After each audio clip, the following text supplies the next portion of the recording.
rapot merah Ba'alawi di Nusantara.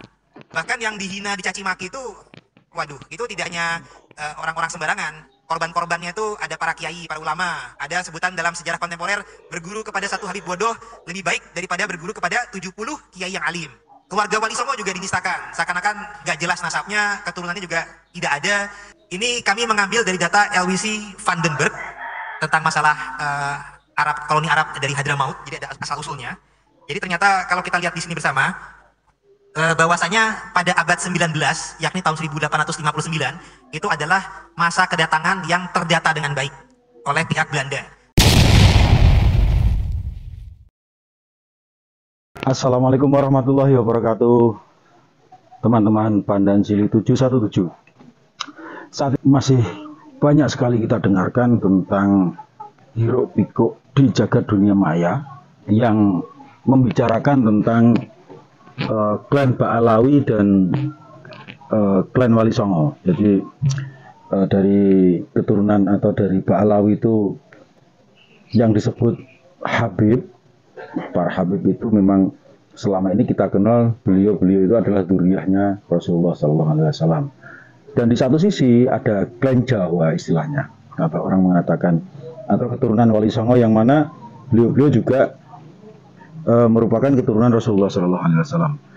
Dan di sini banyak sekali perdebatan di dunia maya, di jagat dunia maya, di internet, di media sosial tentang sebenarnya klan Ba'alawi itu siapa. Ada yang mengatakan seperti Kiai Imaduddin dan kawan-kawan, beliau itu bukan dzurriyyahnya Rasulullah, nasabnya sudah terputus. Sementara dari para Habib sendiri juga sebagian mengatakan bahwa Wali Songo itu keturunannya juga terputus.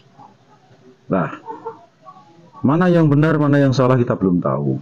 Tapi yang jelas keturunan Rasulullah itu ada, keturunan Ba'alawi itu ada. Terlepas beliau itu keturunan Rasulullah ataupun tidak, saya sebagai orang awam nggak ngerti. Yang jelas saya hanya ingin mengajak panjenengan semuanya untuk menyimak dan berpendapat yang baik-baik saja.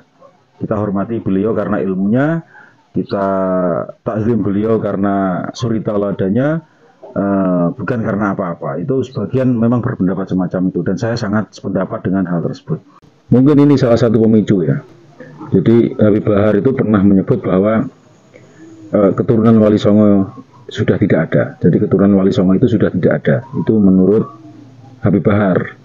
Ada di banyak video yang diunggah di YouTube, di media sosial yang lain ya. Terus dari Habib siapa ini mengatakan kalau kiai-kiai itu kroco-kroco ya. Ini mungkin yang salah satu penyebab dari para keturunan Wali Songo angkat bicara mengenai nasab. Dan kita sebagai orang awam ya sebaiknya secara proporsional aja menyikapi, tidak usah terlalu membenci sana membenci sini. Yang penting jika akidahnya baik kita ikuti, akhlaknya baik kita ikuti, jika memang tidak baik nggak usah kita ikuti. Dan tentunya mari kita simak apa yang disampaikan narasumber di salah satu seminar ini. Mungkin bisa untuk membuka wawasan kita tentang nasab dari Ba'alawi maupun nasab dari Wali Songo. Assalamualaikum warahmatullahi wabarakatuh. A'udzubillahi minasyaitonirrajim. Bismillahirrahmanirrahim. Alhamdulillahirabbil alamin. Hamdan yuafi ni'ma wa yukafi mazidah. Allahumma sholli wa sallim ala sayyidina Muhammad wa ala alihi washabihi ajmain, amma ba'du. Yang kami hormati, kami muliakan Ketua Umum Padasuka Kiai Syarif Rahmat dan para pejabat dari kepolisian yang mohon maaf tidak bisa kami sebut satu persatu, dan juga dari Pak Angkatan Darat juga ada juga ya Pak ya, Pak Polisi. Dan juga di sini alhamdulillah juga dihadiri oleh para ulama dan para alim ulama dan juga para pakar. Saya juga sangat menghormati dan menghargai juga. Ada ulama ilmu agama, ada ulama dunia jaya juga nih. Pak Profesor Ahlan Gomo juga merupakan ulama juga dalam ilmu sejarah. Dan juga alhamdulillah ada Kakanda Kiai Medin Usman, Kiai Gus Fakih, Kiai Gus Fuad Peret, Yogyakarta. Tengku Mudakori jauh-jauh dari Aceh. Terima kasih nih dari Aceh bisa hadir kemari. Dan juga alhamdulillah dari pakar genetik. Dan ini alhamdulillah terima kasih atas kunjungannya para saudara-saudaraku, para keluarga besar Padasuka, Padepokan Sunan Kalijaga, dan para pemirsa yang menyimak daripada hal-hal yang terkait di media sosial. Nah, terkait dengan kajian sejarah yang akan kami sebut, nanti juga tolong dibantu ini, tapi nanti sebentar saya kasih pendahuluan dulu. Bahwasanya kita ketahui sama-sama, kita ketahui sama-sama, kalau untuk kajian tema ini adalah pengkaburan sejarah. Nah, pengkaburan sejarah ini juga ternyata tidak hanya dikaburkan, tapi juga ada dibelokkan demi kepentingan suatu pihak tertentu. Nah, hal ini yang kemudian bisa menjadi keprihatinan bagi bangsa kita, karena ternyata pembelokan ini hanya menguntungkan suatu pihak dan merugikan pihak lain. Nah, kalau misalkan para saudara-saudara juga sudah melihat perkembangan adanya kajian ilmiah dari saudara kita Kiai Haji Imaduddin Utsman tentang bahwasanya nasab Ba'lawi itu belum terbukti secara ilmiah sebagai zuriat Nabi. Nah, kalau dalam kajian kami, kalau dalam bidang sejarah, ini sifatnya sebagai latar belakang dulu. Karena secara syar'i, kita tidak boleh sembarangan untuk mendustakan pihak nasab orang lain, menafikan nasab orang lain.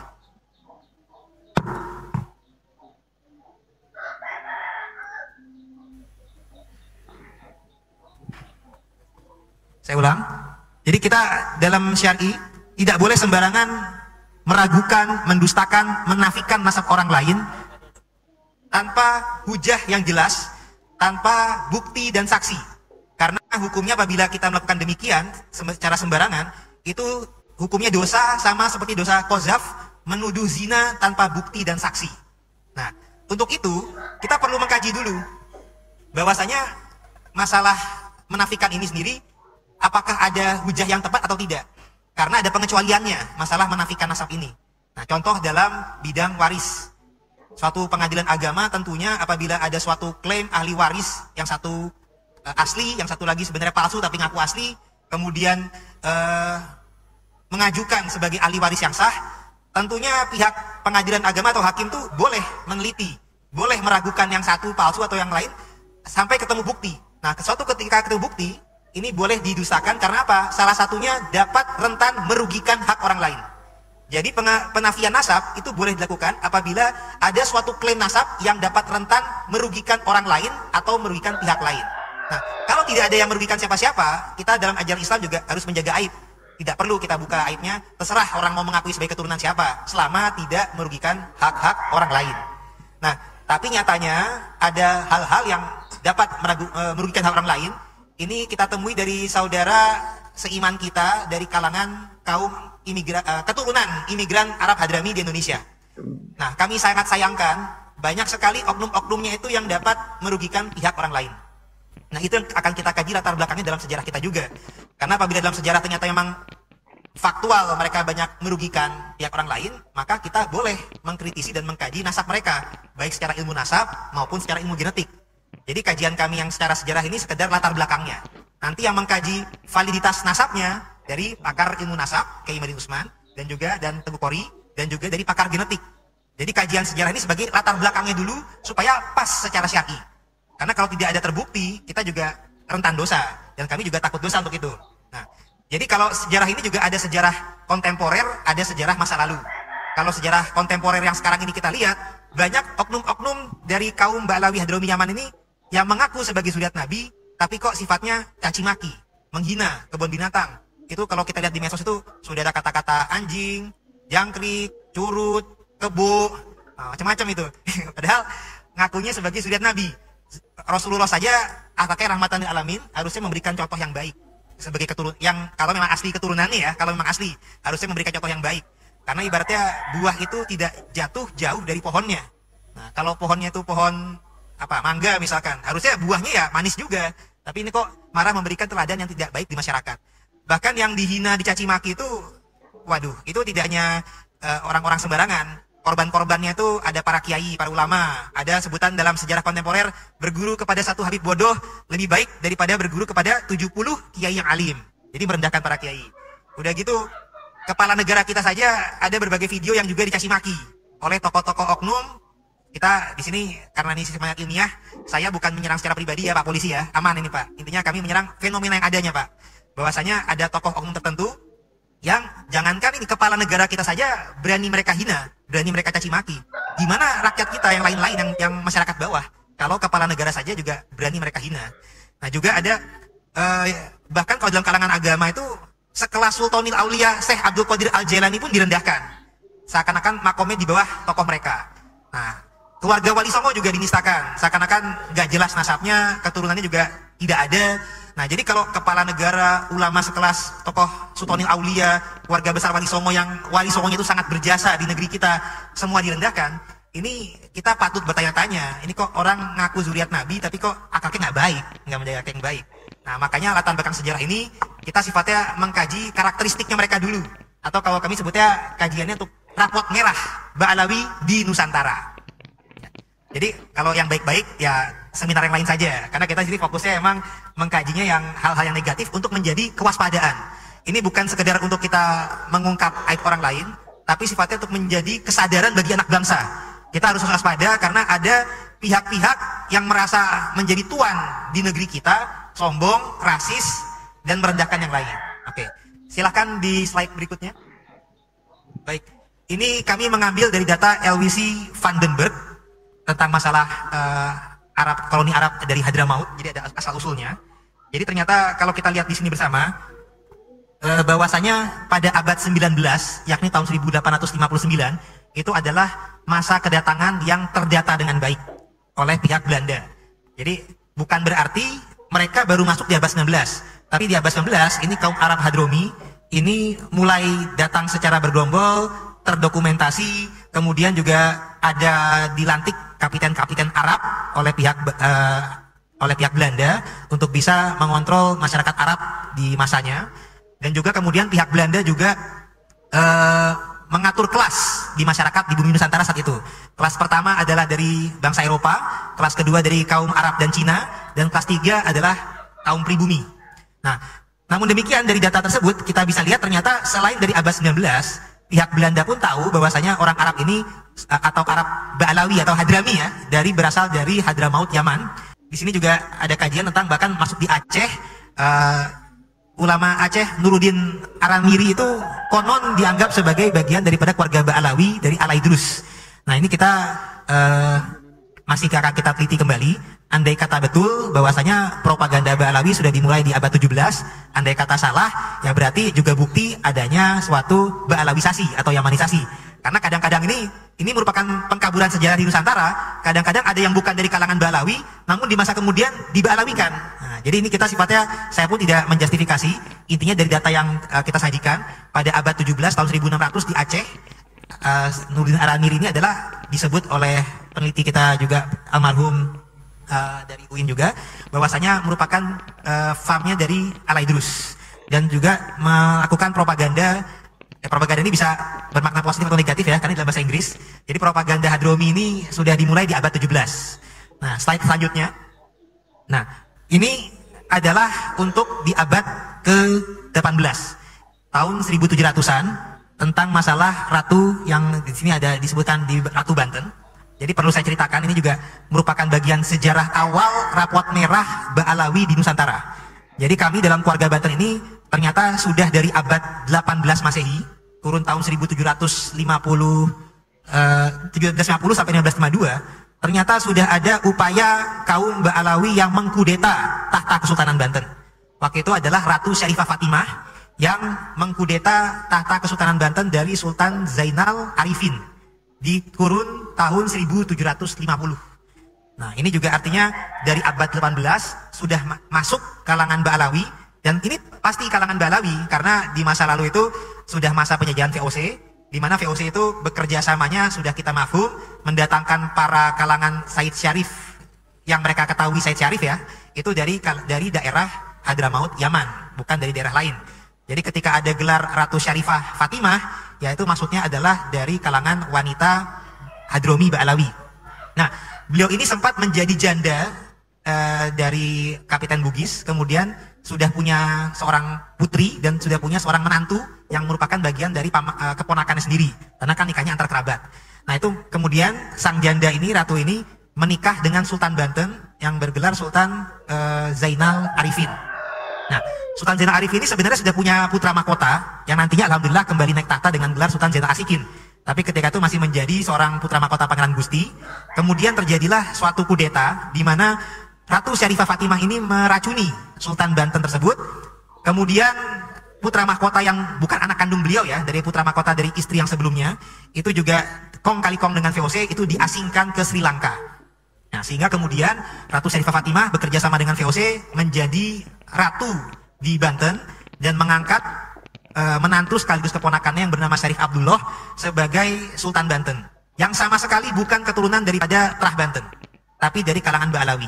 Nah, di tahun 1750 ini kemudian muncullah perlawanan dari rakyat Banten, dari keluarga besar Kesultanan Banten dan para ulamanya, yakni dari kalangan zuriatnya adalah Tubagus Buang alias Ratu Bagus Burhan bin Pangeran Kesatrian bin Sultan Abu Nasr Abdul Qohar bin Stageng Tirtayasa. Jadi masih keturunan daripada pahlawan nasional pula. Dan beliau didukung oleh seorang ulama yang bernama Kiai Tapa. Jadi kalau di Jakarta dekat Grogol itu ada nama Jalan Kiai Tapa. Nah, itulah tokoh-tokoh yang berjuang di masa abad 18 yang dilawan adalah VOC dan oknum Ba'alawi di masa itu, Profesor. Nah, Kiai Tapa ini sebagai seorang ulama, Tubagus Buang sebagai seorang umaro atau bangsawan Trah Banten melakukan perlawanan, dan perlawanan mereka itu berhasil. Akhirnya Ratu Syarifah Fatimah ini dianggapnya tidak bisa menjaga kestabilan Banten, sehingga oleh VOC digulingkan atau diturunkan, kemudian dibuang ke Pulau Edam di Kepulauan Seribu. Artinya perjuangan daripada rakyat Banten saat itu berhasil, dan mereka juga berhasil atau tidak ditangkap oleh penjajah Belanda. Jadi kalau pahlawan yang lain itu kadang-kadang berhasil ada islah atau negosiasi tertentu, perundingan, kemudian akhirnya malah ditangkap, malah dijebak. Nah, tokoh Banten ini yang bernama Tubagus Buang dan Kiai Tapa alhamdulillah berhasil dalam perjuangannya untuk mengusir atau menggulingkan tahta daripada kalangan Ba'alawi yang sempat 2 tahun mengkudeta Kesultanan Banten, alhamdulillah. Dan mereka pun juga tidak berhasil ditangkap oleh penjajah Belanda karena menggunakan strategi penyamaran. Jadi ada beberapa tokoh yang menggunakan nama samaran yang sama, sehingga memang kalau mereka itu memang sengaja sejarahnya jangan terlalu jelas. Kalau terlalu jelas malah gampang ditangkap. Nah, kalau itu agak-agak abu-abu, sehingga sampai sekarang pun meskipun berjasa masih agak sulit untuk diajukan sebagai pahlawan nasional. Karena ternyata yang bernama sebagai tokoh Kiai Tapa, ternyata ada 3 tokoh yang mengaku bergelar Kiai Tapa. Nah, jadi artinya itu suatu strategi siasat penyamaran di masa lalu. Nah, artinya di abad 18 rapot merah Ba'alawi itu di bangsa Nusantara sudah ada, mereka menjadi antek penjajah VOC Belanda dan berupaya menggulingkan tata Kesultanan Banten. Lanjut saja di slide berikutnya. Nah, ini slide berikutnya adalah tentang selain pengkaburan juga pembelokan silsilah dari Wali Songo. Jadi Ba'alawi ini sendiri sudah ada membentuk Robito Alawiyah di abad 20. Nah, untuk sebagai suatu lembaga nasab yang mengelompokkan atau mengumpulkan keluarga mereka. Untuk pendirian awal kalau menurut kitab yang satu bukan di 1928, tapi mungkin ada diformalkan di tahun 1928, hanya selisih 2 bulan dari Sumpah Pemuda. Jadi ketika bangsa pribumi itu menyatukan visi misinya untuk menjadi satu bangsa, kalangan Ba'alawi malah mempertahankan kelasnya sebagai kelas kedua, tidak mau bergabung sebagai bangsa Indonesia. Mereka mendapatkan legalitas daripada waktu itu udah bukan lagi VOC, tapi sudah di masa ini sudah di abad ke-20. Nah, jadi kalau tadi abad 18, nah kalau 19 nanti saya lewat sedikit tentang Pak Mufti Betawi itu di abad 19, cuma nih kita lihat dulu kita skip dulu ke abad 20, awal abad 20, tapi ini keterkaitannya dengan abad sebelumnya. Karena ini masalah nasab ini sudah ternyata terindikasi tidak hanya dari abad 20, tapi dari abad sebelumnya sudah mulai ada upaya pengkaburan dan pembelokan sejarah dan silsilah. Jadi Robito Alawiyah berbagai ahli nasabnya juga sudah membuat kitab Syamsu Az-Zohiro. Di sini juga ada syarahnya. Dalam syarahnya itu Wali Songo dengan sampel yang di sini adalah leluhur kami Sunan Gunung Jati itu generasi. Artinya mereka dulunya mengakui keluarga Wali Songo itu ada, eksis, ada sebagai keturunan Rasulullah, dan keturunan pun masih ada.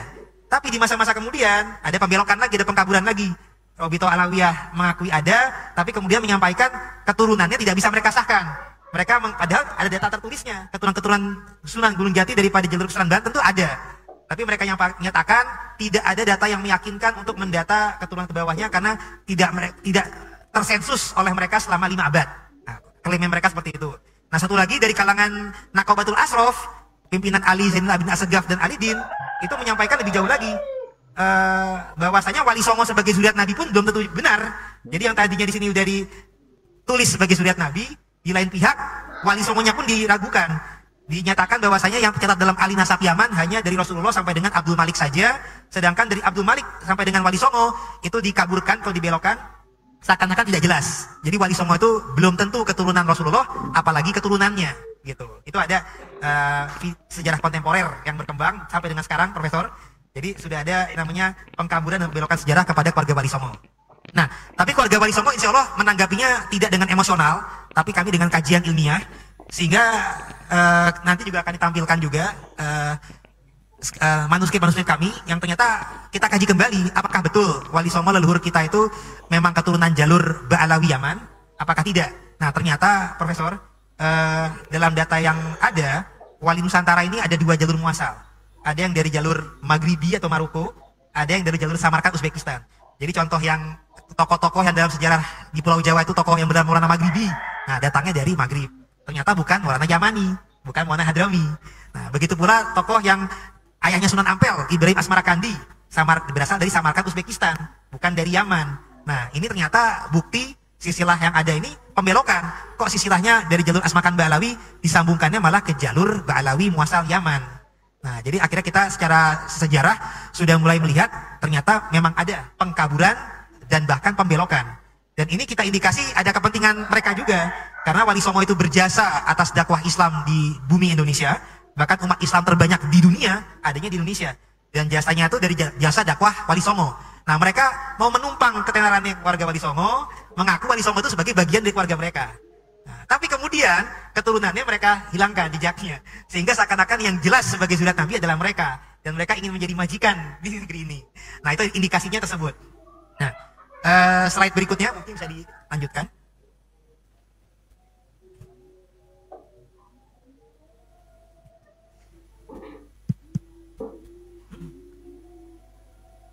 Monggo dilanjut. Apa sabotase nih? Oh enggak ya. Baik, ini adalah transliterasi dan terjemah dari naskah Carita Purwaka Carubanagari. Yang ini alhamdulillah sudah ketemu manuskripnya disimpan di Museum Sri Baduga Bandung. Nah, arti kata di sini kami dapati ternyata upaya pembelokan dan pengkaburan sejarahnya itu ternyata sudah dari abad 18, bahkan mungkin 17. Tapi kalau yang 17 kita masih mungkin, yang jelas abad 18. Tapi ini aslinya nih pakai cacarakan. Tapi kalau kami tampilkan cacarakan, saya pun masih sulit membacanya karena saya bukan filolog. Jadi ini saya tampilkan transliterasinya, bahwasanya di abad 18 atau tahun 1720, naskah Cirebon ini menjadi pintu masuk awalnya pembelokan silsilah oleh kalangan Ba'alawi. Jadi ketika itu Cirebon sudah di bawah pengaruh Belanda, dan Belanda ini pun juga bersekutu dengan VOC dengan Ba'alawi sebagai rekan mereka. Dan ternyata sejarah silsilah Sunan Gunung Jati ini sudah mulai dibelokkan ke jalur Ba'alawi, terindikasi dengan nama-nama sudah ada dibelokkan ke nama Abdul Malik, nama Baidillah, nama Alwi sudah ada. Tapi anehnya kita bisa lihat juga nama putranya Ja'far Shodiq, kalau betul memang dari jalur Ba'alawi, mestinya lewat jalur Ali Al-Uraid. Tapi di sini masih tercatat dengan nama Kasim Al-Malik. Artinya mungkin penulis Cirebon ini masih berupaya menjaga data leluhurnya, bahwasanya leluhur Cirebon itu bukan lewat jalur Ba'alawi, bukan dari Ali Uraid, tapi dari jalur Musa Al-Kazim. Sehingga nama Kasimnya itu masih tercatat, ini terlihat gado-gado, tapi masih menjadi indikasi bahwasanya keluarga Wali Songo belum tentu ke jalur Ba'alawi. Nah, tapi ini menjadi bukti bahwasanya memang sudah mulai ada upaya pembelokan dan pengkaburan sejarah tersebut.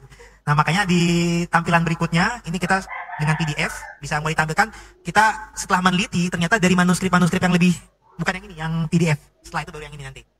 Ini juga, alhamdulillah, hasil pertemuan di Benda Kerap Cirebon tuh, kami mengkaji bersama keluarga-keluarga besar kami, dengan Kei Imat, dengan Kori, dengan keluarga dari Madura. Kita menemukan bahwasanya manuskrip-manuskrip Nusantara itu jelas membuktikan leluhur Wali Songo, khususnya Sunan Gunung Jati, sesama keturunan Syekh Jumadil Kubro, yang jalur Al-Bukhari Al-Husaini, yang menurun juga ke Sunan Ampel, Sunan Bonang, Sunan Derajat. Ini jalurnya betul ke Al-Husaini, tapi bukan lewat jalur Ba'alawi, tapi terindikasi lewat jalur Musa Al-Kazim. Nah, kalau dalam pertemuan kali ini kami belum membahas jalur yang Maghrib, itu jalurnya ke Al-Hasani, karena itu datanya di keluarga pihak Madura. Karena kami dari pihak Banten, kami dari jalur Al-Husaini, sifatnya adalah dari jalur Al-Bukhari Al-Husaini. Ternyata dari berbagai manuskrip membuktikan kita bukan lewat jalur Ba'alawi muasal Yaman. Jadi salah satu manuskrip yang ada di sini, ini kita alhamdulillah sudah menemukan, kalau tadi manuskrip versi Ba'alawi di abad 18 tahun 1720, ini alhamdulillah kita sudah ketemu data yang lebih tua dari abad 17 atau 1624. Jadi bisa di atas itu. Nah, ini manuskrip Bangkalan dari tahun 1624. Di sini tercatat jelas bahwasanya keturunannya melalui Jafar Shodiq berputra dari Hasan Syukur, yang berputra Samauduki, berputra Ali Naki. Nah, Ali Naki itu adalah keturunan daripada Ali An-Naki, yang artinya memang keturunan daripada Musa Al-Kazim. Dan juga selain manuskrip Bangkalan di tahun 1624, kita juga temukan manuskrip Tapal Kuda. Mungkin bisa dilanjut. Nah, ini manuskrip Bangkalan juga tahun 1624. Jadi keturunan daripada jalur Ali An-Naki tercatat di sini. Kita percepat saja karena waktu saya mungkin nggak banyak nih, biar Profesor Anhar bisa banyak juga. Nah, ini lanjut. Yang kedua, nah ini manuskrip Tapal Kuda dari tahun 1650. Ini juga jelas mencatat bahwasanya Jafar Shodiq ini berputra Musa. Nah, kita percepat lagi ke manuskrip Pamekasan tahun 1700. Nah, ini tahun 1700. Ini juga sama. Ya, kita percepat lagi, ada manuskrip Syekh Hasan Muhi. Karena ini waktu kita nggak begitu banyak ini ya. Nah, intinya dari masa ke masa ini ternyata ada penjagaan data tentang jalur Musa Al-Kazim. Nanti di manuskrip naskah Pertasinga juga tahun 1903 juga ada. Ya. Nah, ini juga nih. Nah, ini dari Cirebon naskah Pertasinga tahun 1903. Nah, artinya banyak, gak cuma satu. Jadi bukannya kami yang kami ini berupaya meluruskan tapi dituduh membelokkan, Prof. Padahal justru mereka yang membelokkan. Nah, gitu. Nah, kemudian lanjut ada buku. Nah, ini adalah terjemah dari disertasinya Pak Profesor almarhum Profesor Husein Jayadiningrat yang menuliskan disertasi di tahun 1913.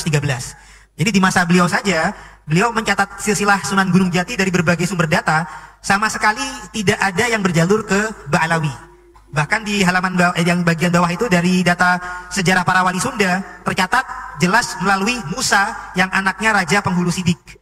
Jadi ini juga membuktikan berbagai data yang ada di masa lalu, baik itu dari Banten, dari Cirebon, menunjukkan jalurnya ke Musa Al-Kazim, bukan ke jalur Ba'alawi.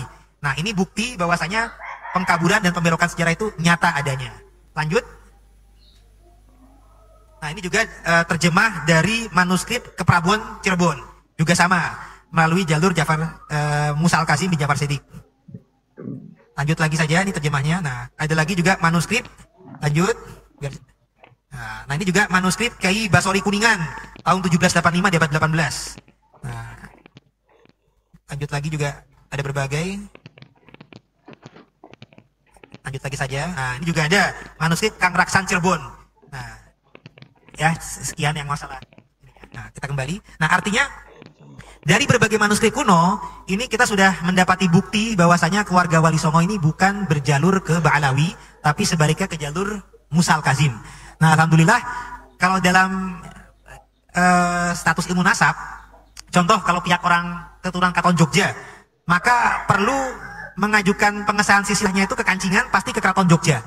Nggak mungkin nyasar ke Ternate, Cirebon, Banten. Kalau silsilahnya ke Jogja ya mesti ke Jogja mengurus silsilahnya, bukan ke Sulawesi, Prof. Ya, kalau Pak Profesor juga selain Sulawesi juga ada Banten ya, saya dengar-dengar dari saya Yusuf ke Selanjutnya juga ada, Prof. Ya. Nah, lucunya leluhur kita tuh dibelokkannya selama ini para kiai-kiai husnuzonnya ke jalur Yaman. Nah, sehingga kita sempat terbelokkan, dan alhamdulillah per tahun 2023 ini karena kita sudah mengetahui dari manuskrip kita leluhur kita atau leluhur Wali Songo bukan berasal dari Ba'alawi, maka berjalurnya ke Musa Al-Kazim. Nah, di situ kita sudah mendapati muasal ada jalur Irak, ada jalur Samarkand, ada jalur Asia Tengah. Jadi ada migrasi. Nah, sehingga dari Irak ini merupakan isbat nasab keturunan Musa Al-Kazim. Alhamdulillah sudah terisbat. Intinya dari hasil manuskrip Nusantara yang dikolaborasikan dengan data negeri muasal, silsilah Sunan Gunung Jati ini sudah berhasil terluruskan, tidak terkaburkan dan tidak lagi terbelokkan, insya Allah, alhamdulillah. Jadi Syarif Hidayatullah Sunan Gunung Jati, nasabnya yang benar, beliau sebagai Sunan Gunung Jati atau Sunan Mahdum Gunung Jati. Nah, gelar Mahdum ini juga satu kunci penting, karena kalau para Ba'alawi gelarnya Habib, kalau para Wali Songo gelarnya Mahdum. Ini menandakan yang bergelar Mahdum adalah keturunan dari jalur Asia Tengah. Nah, Syarif Hidayatullah Sunan Jati, nasab yang benar yang aslinya adalah bin Abdullah Imaduddin atau Umdatuddin, bin Ali Nurul Alam, bin Jamaluddin Akbar Al-Husaini, di sini masih sama. Nah, bin Mahmud Nasiruddin, ini sesuai dengan data Jawa, aliasnya adalah Mahmudil Kubro. Sedangkan Jamaluddin Husain atau Jamaluddin Akbar aliasnya adalah Jumadil Kubro kalau dalam data Jawa. Jadi Jumadil Kubro bin Mahmudil Kubro alias Mahmud Nasiruddin dalam data Pakistan dan data Irak juga.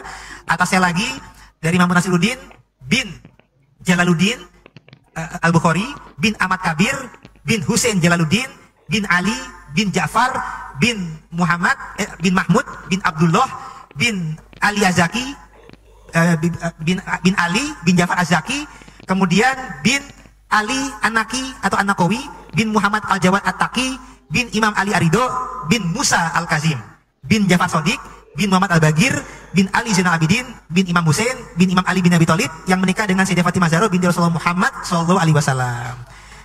Jadi tidak lewat Ba'alawi. Kalau lewat Ba'alawi itu konon lewatnya Ali Uraid. Tapi Ali Uraid itu adalah adik daripada Musa Al-Kazim. Nah, dulunya kita dibelokkan dari Ali Uraid, berputra Muhammad An-Naqib, berputra Isa Al-Basri, berputra Ahmad. Itu semuanya masih faktual. Tapi ketika berputra Ubaidillah, nah disinilah yang akan jadi masalah, yang nantinya akan dikaji oleh tim nasab. Nah, intinya kita lanjut saja ke slide berikutnya. Nah, di sini adalah fakta para syarifah Ahlul Bait yang menikah bukan dengan golongan Bani Hasyim atau sesama Sayyid. Jadi ini kita tampilkan bahwasanya dari kalangan Ba'alawi ini termasuk juga fatwa daripada Mufti Betawi di abad 19 itu juga akan menyatakan kafah syarifah itu suatu hal yang wajib, dan apabila wanita kalangan Ba'alawi menikah dengan di luar kalangan keturunan mereka, itu sama saja pernikahannya tidak sah, haram, dan bahkan kalau ada keturunannya berarti anak zina. Nah, itu juga tuduhan mereka kepada keluarga Wali Songo. Mereka menuduh keluarga Wali Songo itu tidak ada keturunan garis lakinya. Andai kata ada, hanya keturunan garis perempuan. Yang artinya sesuai persepsi mereka, keluarga keturunan Wali Songo keturunan anak zina.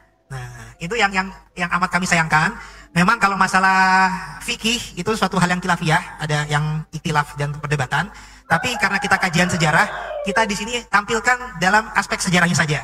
Ternyata para syarifah Ahlul Bait di masa lalu, ini kita tampilkan ada contoh sampai 10, apabila dihukumi bahwasanya beliau-beliau ini menikah dengan bukan sama Bani Hasyim, bukan dengan Sayyid, andai kata fatwanya adalah haram, itu zina, berarti tokoh-tokoh pendahulu kita, kalangan salaf kita, itu melakukan zina semuanya nih, banyak keturunan zina. Padahal na'udzubillah min zalik, beliau-beliau ini kalangan salaf di masa lalu tentunya lebih tahu daripada kalangan yang kemudian.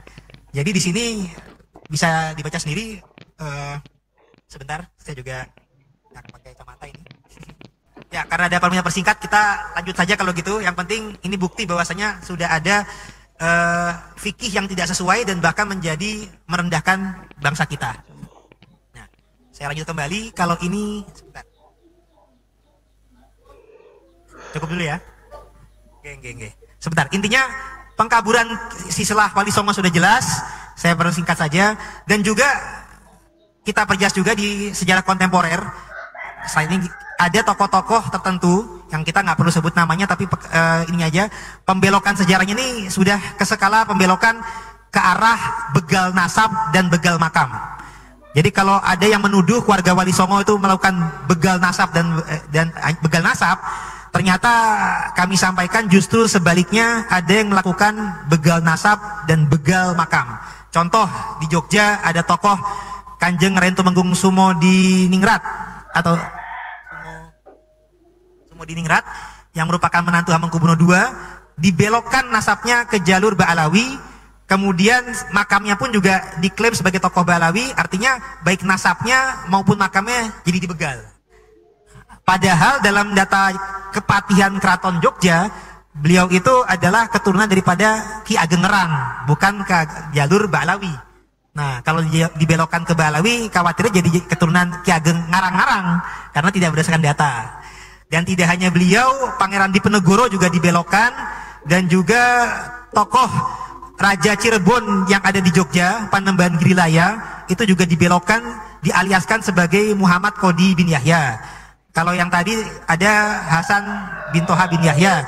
Jadi ada pembelokan-pembelokan yang terjadi di Nusantara. Nah, ini yang menjadi keprihatinan kita. Bahkan sebenarnya juga tidak hanya begal nasab, begal makam, bahkan para pahlawan-pahlawan kita pun juga, pahlawan yang berjasa di negeri kita tuh mulai dibegal. Seakan-akan yang berjasa di negeri kita adalah tokoh-tokoh mereka, Prof. Nah, kalau untuk itu mungkin nanti biar Profesor Azhar saja yang mengkaji tokoh-tokoh yang semestinya itu ya biasa-biasa saja, bukan pahlawan, bahkan juga ada yang diajukan sebagai pahlawan nasional pun tidak berhasil, tapi diajukan sebagai pahlawan yang berjasa dari kalangan mereka. Nanti biar Pak Profesor Ayang saja yang melanjutkan. Kalau dari saya kurang lebih kami cukupkan demikian. Kurang lebihnya mohon dimaafkan. Wabillahi taufiq wal hidayah. Assalamualaikum warahmatullahi wabarakatuh.